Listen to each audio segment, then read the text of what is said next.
Dito ako sa kanila, sabi ni Mother Ian Parinas. Palakpakan po natin, we're sealing the deal for the 13th straight year. Sa ika-17th anniversary ng Sante International, palakpakan po natin ang leading company sa mga barley products, health and wellness. Iniinom ko po ang Sante every morning on an empty stomach. Inumin natin, nandyan po. Talagang magiging healthy tayo. Iba yung pakiramdam. Nakita nyo naman ang energy ko, walang katapusan. Yan po. Palakpakan po natin. Confirm na confirm, official na official, nag-clear na ang cheque. Etos. Sir Joey Marcelo is with us at si Ma'am Karen. Talaga ngayon tayo mapipirmahan. After natin magpirmahan, opo. Maraming sorto. Kung ano man ang mga niya, ipapadala namin sa inyo real time. Closer please. Closer. 3, 2, 1. Fabulous. Oh, fantastic. 13 years of solid partnership sa International. Lilipat tayo sabay-sabay. Ang napakagandang si Ma'am Minette. Cara? Magandang hapon sa inyo lahat. Maraming salamat sa inyong pagdalo at sa suporta sa Sante International. And then si Sir Paul Kaluwag, bagiin natin ang mga kaibigan natin sa media. Hello, magandang hapon po sa inyo lahat, especially sa mga press people. Thank you for coming po. Salamat sir. Si Ma'am Minette, ay si Ma'am Karen. Si Ma'am Karen Marcelo. Hi everyone, thank you for coming and welcome to Santuar. Okay, pagsalitain natin si Sir Joey. Bakit tumagal ng 13 years ang partnership with Kuya Kim Atienza? Ano bang meron si Kuya Kim, sir, at tumagal tayo ng over... We don't consider Kuya Kim as an endorser. We consider him as part of the family. Tagal namin. I first met Kuya Kim 13 years ago. We have a common passion which is doing triathlon. So doon nagkaroon ng bonding dalawa eh. It's more than, for us, it's more than just endorsement. It's about sharing the same passion. And true enough, right now, he's been an inspiration sa entire Sante family.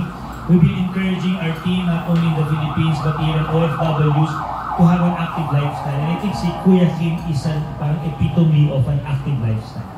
Active and healthy. Kuya Kim, ano po ang response mo doon? Ano ba ang meron ng Sante para tumagal tayo ng 13 years? Magandang tanghali sa inyo lahat. Nice to see you again. Some of you have seen, I know of known for more than a decade. Nakita ko nung gusto ka na. We were just together 2 weeks ago when I signed my contract for GMA. And ngayon, Sante naman. But yung sinabi ni Joey, totoo yun. You know, I'm so proud of the fact that when Sante was starting out, because only 3 years old, ako po ang kinuha nilang endorser. And they were already on their way up. Malalaman mo na itong kumpanya nito, maganda ang produkto, magaling ang prinsipyo, at papanig na. Joey and the board and the company was worth millions of pesos ulit. And then 2 years, 3 years, 4 years passed by, naging hundreds of millions. And then now, after 13 years, it's a multi-billion peso company, the #1 barley company, probably in Asia, not only in the Philippines. But to see them grow, makasama ko sila na gano'n, nakakatuwa because I'm part of the family. At ang friendship ko kay Joey, it goes beyond an endorsement. Kung nung nagkilala kami, we were introduced by a friend who was into triathlon. And we both joined our first half Ironman together in Cebu 70.3. This was the very first Cebu. Ngayon ang pinakatan niya na 70.3 sa Pilipinas at sa Asia ay Cebu 70.3. Doon kami nakilala ni Joey. Then we race together every year. We race a half Ironman, we train for a full Ironman, and then we ran several marathons together. Tinakbo natin ang New York Marathon together. So over 13 years, we've been in endurance sports. Now, after 13 years, nakakatuwa kasi mga anak naman namin ang tumatakbo. Anak naman ni Joey tumatakbo ng marathon, anak ko naman ang tumatakbo ng marathon. And ang bond namin ni Joey at ng Sante board at ng kumpanya is the bond of fitness and the bond of health. And this is also the essence of the product. Itong Sante Barley, hindi lang ito masarap. Kasi sa mga hindi pa nakakatikim ng Sante Barley, sa lahat ng mga barley products in the market, ito po ang pinakamasarap. Masarap inumin. Ako, I drink it because I like the taste. Aside from the fact that it does what it claims. Hitik na hitik sa nutrisyon at vitamina na kailangan ng katawan. But the bond here is the bond of fitness and the bond of health. And the friendship has grown through the years. And now that Sante is far number one, I'm still happy and I'm proud that I'm still part of the family. Magandang tanghali. Palakpakan naman natin si Kuya Kim. Kuya Kim, may question ako bago natin i-open yung floor for questions sa media. Ano po ba yung science behind the product na masishare mo sa amin? Kasi ang balita ko, ako ginagamit ko to personally every morning on an empty stomach. Iba talaga yung pakiramdam, talagang may kakaibang energy at saka mas robust yung health ng umiinom. Ano po ba meron ng barley? Bakit sobrang healthy nito? Ang Sante Barley kasi, first of all, it's all natural. Walang dinagdag na chemical dito. Marami tayong mga makikita mga barley products in the market that has extenders, has chemicals. This is just barley and nothing else. And if ever it's sweet and it's delicious, it's not because of sugar. It's sugar-free. Stevia tayo, no? It's stevia ang ginagamit natin. And it's full of antioxidants and nutrients that the body needs, carried by fiber. Grass kasi is fiber. And fiber kaya yung sinasabi mo na masarap tulog sa umaga. Di ba pagkatapos mo inumin, ang sarap pumunta sa banyo? Opo. Maluwag, di ba? Because of the fiber. Fiber has been proven to be so effective for weight control, to fight diabetes, to fight infections. And Sante is rich in that. It's a superfood that's rich in nutrients, antioxidants, carried by natural fiber. At masarap. Masarap. Saka Kuya Kim, parang napansin ko nung ininom ko kasi to, ang tagal, like I started drinking 2020. Ang tagal bago kami nagka-COVID, talagang para kami may armor pag iniinom ang at saka bumabahaba pa yung buhay ng dad ko na may stage 4 lung cancer. Of course. Maraming sinabuto we claim that it's a cure for anything. Ang Sante naman is, it doesn't cure anything, pero prevention. Pagka ininom mong Sante, all the viruses, because our body is so healthy, hindi dadapok at hindi tatama. So, yun ang Sante. Yan ang pure barley. So ngayon, let's open the floor to questions. And about pure barley pa, Sante also is proud of the fact that the barley is not supplied by a second-hand, by a sub-supplier or a supplier. They grow the barley themselves. Ito pong Sante Group ay may sariling farm ng barley at hindi matularan. Saan matatagpuan itong farm na to? Sa New Zealand. New Zealand. So pinapatubo nila sa sarili ng barley. So ang bantay dun sa pagtubo ng barley ay sila din, hindi sinusupply ng third-party supplier. Dapat may familiarization tayo sa New Zealand para makikita. Si Joey naman kasi, madali kay Joey yan. Okay, buksan po na. Only the Philippines but the world market. The challenge is, inisip namin yan to grow barley in the Philippines, kaya lang importante yung climate. Kailangan malamig na climate. And yung soil, yung quality ng soil ng New Zealand, yun yung ang hirap tumbasan ng kahit sa ang country. What we can do to promote Philippine products is just to mix barley with local raw materials. Wait, can you describe the 13-year? Ang pagkakaiba namin Kim with company and an endorser, kasi day one namin yung Kuya magkasama kami. We train together in sports, nagbe-breakfast ako sa bahay nila, I know his wife, yung mga anak niya. Not to talk about religion, pero we're from the same church. Nauna ko kay Kim doon. Nagkataon na after a few years, he was also invited in our church. So, every now and then, natigil lang ang pandemic, we have our Bible study. So, yung partnership namin ni Kim is more than a company and a brand ambassador. It's really a family thing. Pareho kami into wellness, pareho kami into sports, same church, same passion. So, alam yung, how do I call this? Not to sound sobrang much, pero parang match made in heaven, di ba? Kaya nag-isay kami ni Kim na ito, walang iwanan ito hanggang huli. Saka sabi ko, wala kang choice. Ikaw ang mukha ng Sante. Anywhere in the world, pag sinabing Sante, mas kilala yung Kim than ako or than kami. So, it's a partnership na alam kong will last for a long time. as Joey said, yung bond ng triathlon, lalo na ng Ironman, hindi matutubasan yan because you suffer together. Joey and I have biked thousands of kilometers together over the years. Joey and I have ran hundreds and hundreds and hundreds, maybe thousands of kilometers together. And then, ngayon kasi medyo nag-shift ako. If you notice my commercial now, ano na siya, CrossFit. Because I shifted, I'm already 58, I'm turning 58 in a few weeks. Medyo magsisenior na tayo eh. And it's highly recommended for a senior to shift to muscle building and strength building and less of endurance. So dito naman ako. At si Joey, makakasama ko na rin dyan. Pagka kami magsisenior na eh. So, CrossFit ako ngayon. Pero yung band ng triathlon, the 15 years that I was doing triathlon, hindi matutumbasan yun because mas madalas pa kita nakikita sa misis ko noong panahon na yun. Mas madalas po ako makita kay Karen noong panahon na yun dahil that's how it is. It's a bond brought about by sweat, blood, and tears. And tears of joy when we finish the finish line and we see each other after the finish.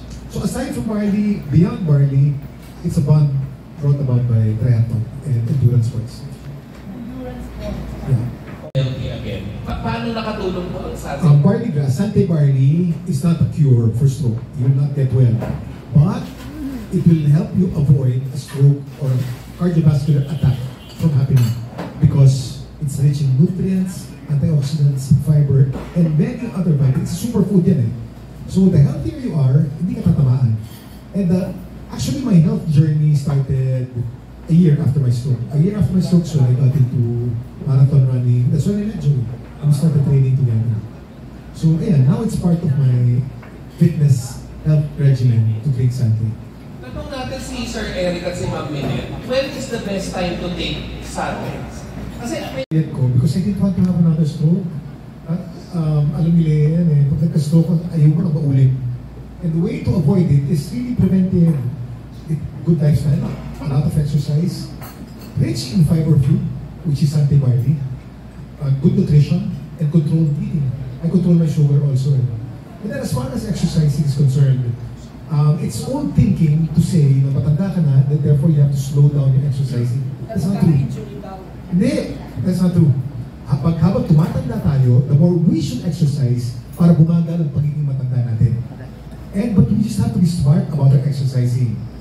When edad natin, late 50s, edad ko, late 50s, kinakailangan strength, mobility, flexibility, ang focus. Para, ayaw mga matatanda hukluban. Kasi wala ng core. Dapat ang core natin pinalalakas natin. Kaya, yung matatanda na fit, mga bata. Among other things, we're more functional, or more mobile, or more flexible. But the older we get, the more we should exercise, but smarter. Hindi tayo pwedeng kumalun dun sa gym at magbuhat ka agad. Mas mahaba ng warm-up natin. Ang form natin, mas conscious tayo. Then, hindi tayo pwedeng magkamali, pero intensity natin, mas mataas. Yung sinasabi, baka magkasakit ka sa puso. Mas magkakasakit ka sa puso, kung hindi ka mag-exercise. At kung hindi ka iinom ng Sante.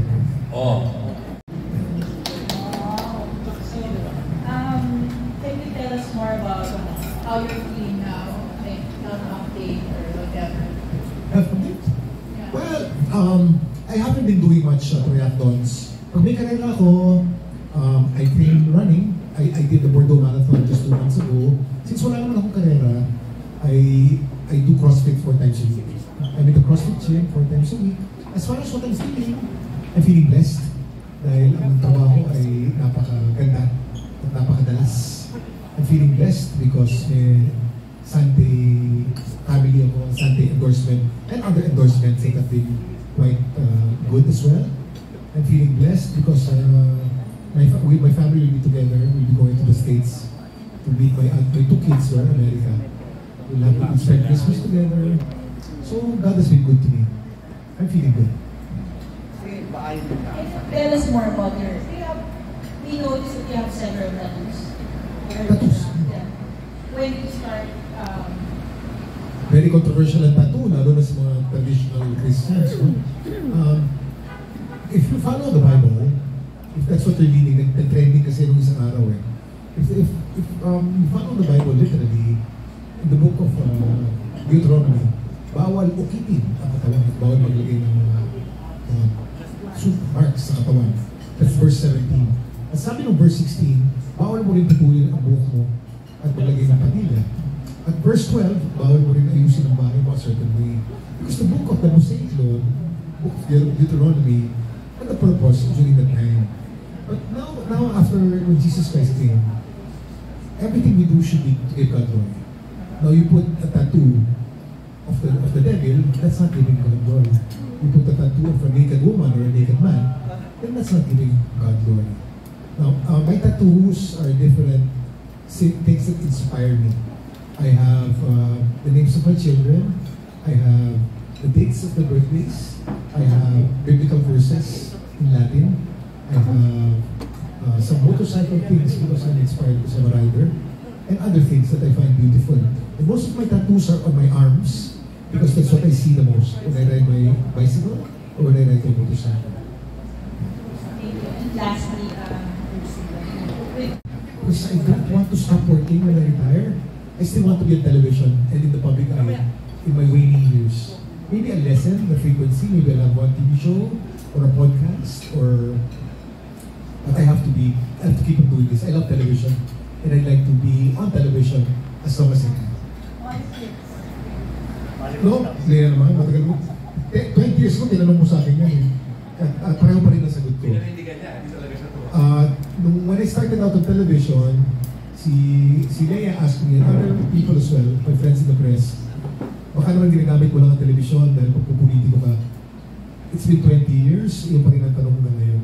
When people ask me whether I want to be in politics, I do not like politics. I come from a family of politicians. Yeah, I like to watch politics. I'm a good political analyst because I come from a political family. I know how things are going to go because I was once immersed in it. But as to get into it again, I'd rather be your Kuya Kim than your Mayor Kim or Congressman Kim or Senator Kim. Mas masarap at mas tunay yan sa mga. Okay. Actually, hindi ako supplements eh. Pagkapanahon at kailangan ko na, supplement ko, sa Antibarney, kumpleto na ito eh. But I don't believe in overtaking vitamins. The best vitamins for me is good food, good diet. You watch what you eat and you're smart about what you're eating, then that's it. No? As far as barley, I consider this not a vitamin but food. Part of my food too. At a certain age, now that I'm old, dapat alam mo, ang superhero ay hindi sanhi na pagiging kalbo. Sabi ko na, di ba? Ay bad scalp hygiene. Pag hindi ka naliligo at dumami ang malaki bang mo at mga follicles mo rin para wala lang ka sa buhay mo. Ang pangalawang kahingan ay genetic. Pag nagkakain mo kalbo, lolo mo kalbo, malamang kalbo ka rin. Ang problema, marami sa mga kalbo ang nagsusot ng sombrero. Pero hindi ang sombrero ang sanhi na pagiging kalbo. Kalbo ang nagsusot ng sombrero para takpan ang kanilang pagiging kalbo. Yan ang Negotiations are concerned, hindi namin alam. But they're negotiating. Pero kayo, happy na kayo sa times that you are. Lagi naman kami happy. Ang selling point naman ng TikTok, masaya kami palagi. For us, it's not work, we're always happy. Pero mas challenge sa inyo kung sakaling kayo lang. Kasi happy kami palagi. Kuya Kim, last question. Wala ka ng mga maintenance or mga... Wala. Talaga? Pero Tanong mo. exercise lang lang. Kim, huwag ka munang umalis. Mura nung The bumalik ako first sa school, wala winner. akong maintenance. Ang maintenance ko exercise. Guys, At I avoid sugar. pag umalis kayo, sige kayo. High protein, low sugar. Lista natin. Thank you, Kuya.